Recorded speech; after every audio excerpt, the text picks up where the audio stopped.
Rajesh law centre में आप लोगों का स्वागत है। आज हम लोग एक बहुत महत्वपूर्ण पॉइंट पे चर्चा करेंगे कि जो SC/ST एक्ट है 1989 का, इस एक्ट में एक संशोधन किया गया 2016 में और एक चैप्टर जोड़ा गया, चैप्टर 4A 4 का, जिसमें एक धारा है 15 का। उस 15 का की एक खंड है, खंड नंबर 10, यानी धारा 15 का खंड नंबर 10, यानी इसको उपधारा कहिए। धारा 15 का की उपधारा 10। बात समझ में आया? धारा 15 का की उपधारा 10। इस उपधारा में यह प्रावधान किया गया है कि पूरे SC/ST एक्ट की जितनी भी प्रोसीडिंग होगी, FIR दर्ज करना, पुलिस के द्वारा विवेचना करना, फिर उसकी चार्जशीट कोर्ट में भेजना, उस पे जो है वहां विचारण होना, ये सारी प्रक्रिया की वीडियो रिकॉर्डिंग कराई जाएगी। पुलिस अगर घटनास्थल पे जाती है विवेचना करने तो कहां कहां गई है, कैसे कैसे की गई, किससे पूछताछ किया है, किसका बयान लिखा है, किसको थाने पे बुलाया, सब की वीडियो रिकॉर्डिंग कराई जाएगी। अब प्रश्न यह है कि वीडियो रिकॉर्डिंग तो व्यवहार में कराई नहीं जाती, जबकि धारा में साफ साफ लिखा हुआ कि वीडियो रिकॉर्डिंग कराया जाएगा, कराया जा सकेगा नहीं, कराया जाएगा, यानी मैंडेटरी है। ये ऑर्डर है विधायिका का कि ये कराना जरूरी है, अनिवार्य है, फिर भी नहीं कराया जा रहा है। इससे हो क्या रहा है? अपराध में न्याय नहीं मिल पा रहा है। पुलिस बड़े पैमाने पे यहां पे इस प्रोविजन का दुरुपयोग करती है।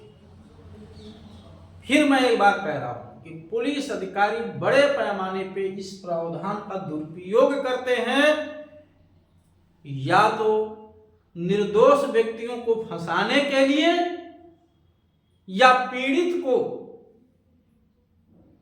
न्याय ना दिलाने के लिए। सारे पुलिस अधिकारी ऐसे नहीं हैं, ईमानदार भी लोग हैं जो अपने शक्तियों का दुरुपयोग नहीं करते, पूरी ईमानदारी से पेश आते हैं। जो सही है वही करेंगे, आप चाहे जितना एड़ी से चोटी तक ताकत लगा लो, लेकिन ऐसे ईमानदार लोगों की संख्या बहुत कम है, बेईमान लोगों की संख्या ज्यादा है।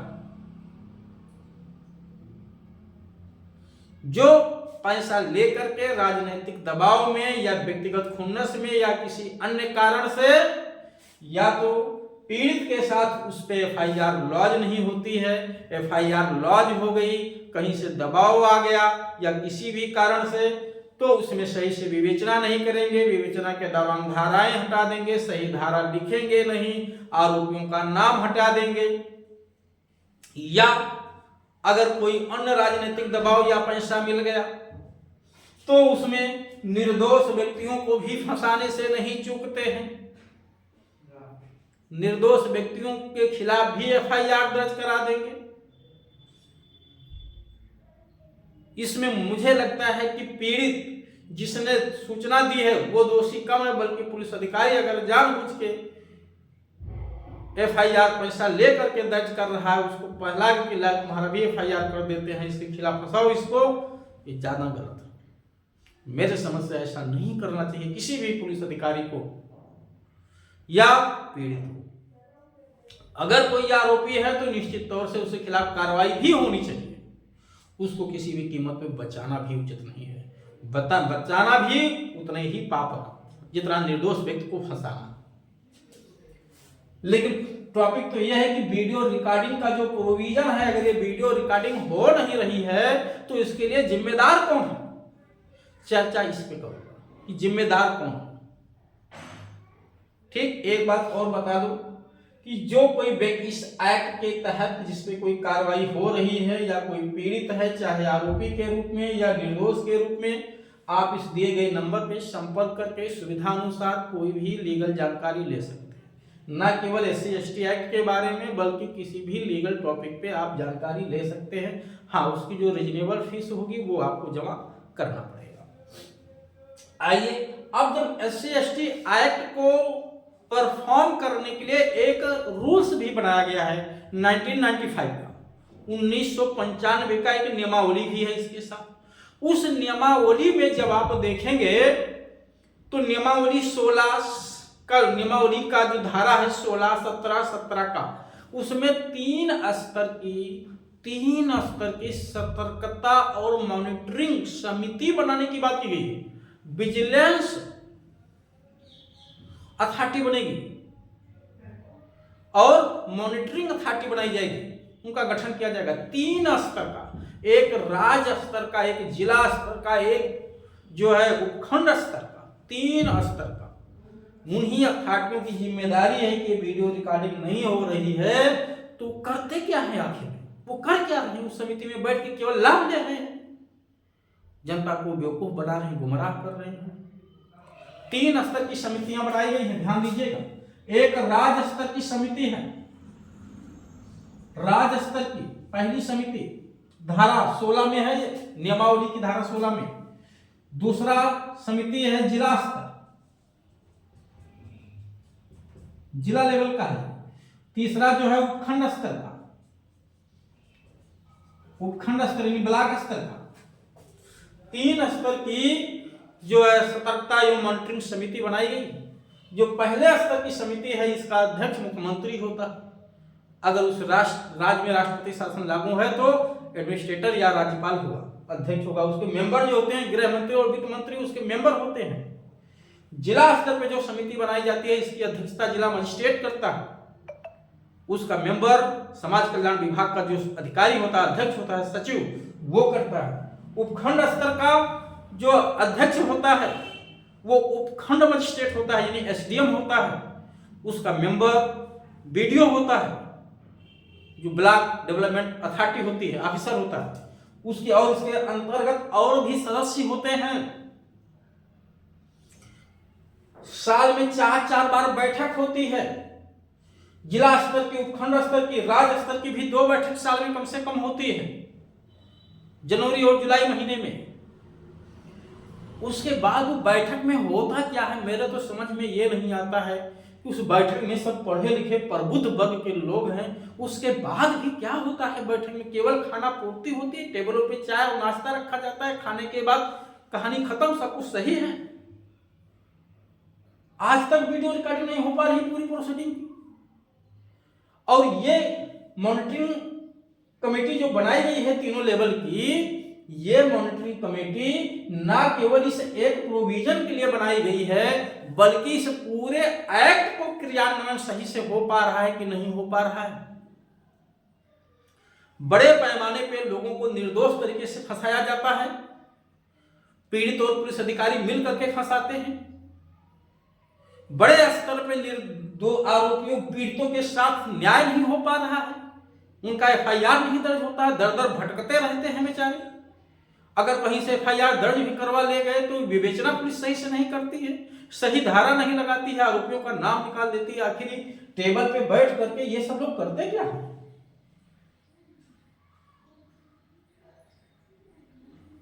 ऐसे जिम्मेदार लोग, प्रबुद्ध वर्ग है, सब पढ़े लिखे लोग हैं। भाई आपकी जिम्मेदारी है, आपको उसका पैसा मिलता होगा, आप उसका लाभ ले रहे हैं, कम से कम आप अपनी शक्तियों को पहचानिए।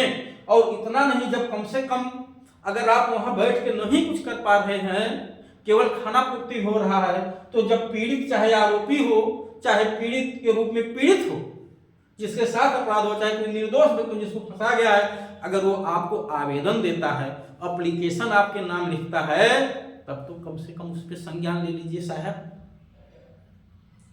पता नहीं कितनी बार मैं खुद एप्लीकेशन दिलवाया हूं लोगों को, एप्लीकेशन पे एप्लीकेशन पे एप्लीकेशन पे एप्लीकेशन, कोई रिस्पॉन्स नहीं। रिस्पॉन्स करिए, आप सब जिम्मेदार लोग हैं, आप ही सरकार हैं। अगर आप नहीं देखेंगे तो फिर इस कानून को लिखने का मतलब क्या रह जाएगा? फिर देश में जितने भी कानून लिखे हुए हैं कोई मतलब नहीं रह जाएगा, कोई मतलब नहीं रह जाएगा। आपका चाहे बीएनएस हो, चाहे बीएनएसएस हो, चाहे बीएसए हो, जितने भी प्रोविजंस लिखे हुए हैं बीएनएस में या बीएसए में, कोई मतलब नहीं रह जाएंगे उनके। जो अथॉरिटी जहां जिम्मेदार है वो अपनी शक्तियों को पहचाने, अपने कर्तव्यों को जाने और उसका पालन करे। और खास तौर से जो मॉनिटरिंग समिति के अध्यक्ष हैं, इन लोगों को तो तुरंत पावर है कि अगर कहीं कोई अथॉरिटी गलत कर रही है तो उस पर तुरंत एक्शन ले ले। इतनी एप्लीकेशन भेजे जा रहे हैं लगातार, इसमें आयोग का अध्यक्ष भी शामिल होता है और आरोप लगाया जाता है साहब ये नहीं हो रहा, पुलिस ऐसा कर रही है, पुलिस ऐसा कर रही है, निर्दोष को फंसा रही है, पीड़ित के साथ न्याय नहीं कर रही है। आखिर आप उस एप्लीकेशन पे संज्ञान लेके ऐसे लोगों को बर्खास्त क्यों नहीं करते, सस्पेंड क्यों नहीं करते, क्यों नहीं पे पेनल्टी लगाते हैं, क्यों नहीं पे मुकदमा लॉन्च होता है? SC/ST एक्ट के तहत सारे अपराध कॉग्निजेबल हैं और जब साफ साफ लिखा हुआ है कि बिना प्रीवियस इंक्वायरी के आप तुरंत FIR लॉन्च करेंगे, क्यों नहीं FIR लॉन्च करते? अगर आप कह रहे हैं कि FIR जो सूचना दी गई है वो फर्जी है, तो फर्जी है तो ये जो है इन्वेस्टिगेशन का पार्ट है, फर्जी है कि सही है। और अगर वो फर्जी पाया जाता है तो आप क्यों नहीं कार्रवाई का रिकमेंड करते हैं? उस पर जो है IPC की धारा 182 211 की कार्रवाई क्यों नहीं करते हैं? उसमें 182 और 211 की कार्रवाई क्यों नहीं करते हैं उसमें? अब ये 217 और 248 हो गई, 217 248 हो गई है BNS में धारा। इस धारा को रिकमेंड करिए तुरंत। अगर कोई व्यक्ति फर्जी FIR की सूचना दिया है तो आप इस आधार पर FIR दर्ज करने से मना मत करिए कि फर्जी है, तुरंत FIR दर्ज करिए, लेकिन तत्काल, क्योंकि अगर निर्दोष व्यक्ति तो उसमें फंस गया होगा तो तत्काल उसमें इन्वेस्टिगेशन करके सही तरीके से और उसमें FIR लगाते हुए फाइनल रिपोर्ट लगाते हुए, या इसको कहीं कहीं कुछ राज्यों में एक्सपेंज रिपोर्ट भी कहते हैं, वो लगाते हुए जिसने सूचना दी है गलत तरीके से उस पर 217 और 248 की कार्रवाई करने का रिकमेंड क्यों नहीं करते? तत्काल करिए। प्रोविजन सारे प्रोविजन हैं, सब कुछ सही है, लेकिन इच्छा शक्ति का अभाव। जो लोग समिति के अध्यक्ष हैं, चाहे जो समितियां हों, जितने भी पुलिस अधिकारी हैं, SC/ST एक्ट के तहत कोई भी पुलिस अधिकारी नहीं जिसकी जवाबदेही ना हो, जिसकी जिम्मेदारी ना हो, जिसकी ड्यूटी ना हो। पूरे एक्ट और नियमावली को पढ़ने से साफ स्पष्ट होता है कोई भी पुलिस अधिकारी नहीं बचा। थाने के भार सदक अधिकारी से लेकर के DGP तक के अधिकारियों की जिम्मेदारी इसमें बताई गई है। सारे कार्यपालक मजिस्ट्रेटों की जिम्मेदारी बताई गई है। जितने समाज कल्याण विभाग के अधिकारी कर्मचारी हैं उनकी जिम्मेदारी बताई गई है। विधायकों सांसदों की जिम्मेदारी बताई गई है। SC/ST आयोग के अध्यक्ष और उनके सदस्यों की जिम्मेदारी बताई गई है। मुख्यमंत्री, गृह मंत्री, वित्त मंत्री की इसमें जिम्मेदारी बताई गई है। लेकिन सब ढाक के 3 बात है। फिलहाल चलिए, अगर अथॉरिटियां जिम्मेदारी से काम करना शुरू कर दें तो लोगों को न्याय मिलना शुरू हो जाएगा, चाहे वो पीड़ित हो, चाहे वो निर्दोष व्यक्ति हो। लेकिन अथॉरिटियां अपनी जिम्मेदारी को नहीं पहचानेंगी तो कानून पे कानून देश में बनते रहेंगे, लेकिन न्याय की तुलना में अन्याय बढ़ता रहेगा। और मैं भी उसके लिए कुछ नहीं कर सकता, क्योंकि मैं केवल और केवल कानून में क्या लिखा हुआ है इसको बताने के अलावा मेरे पास कोई शक्ति नहीं, कोई पावर नहीं है कि जो मैं अपने मन से कुछ कर सकूं। आपको एप्लीकेशन दिलवा सकता हूं, एप्लीकेशन आपका लिख सकता हूं, आपको कानून समझा सकता हूं क्या लिखा हुआ, इसके अलावा तो मेरे पास कोई पावर नहीं।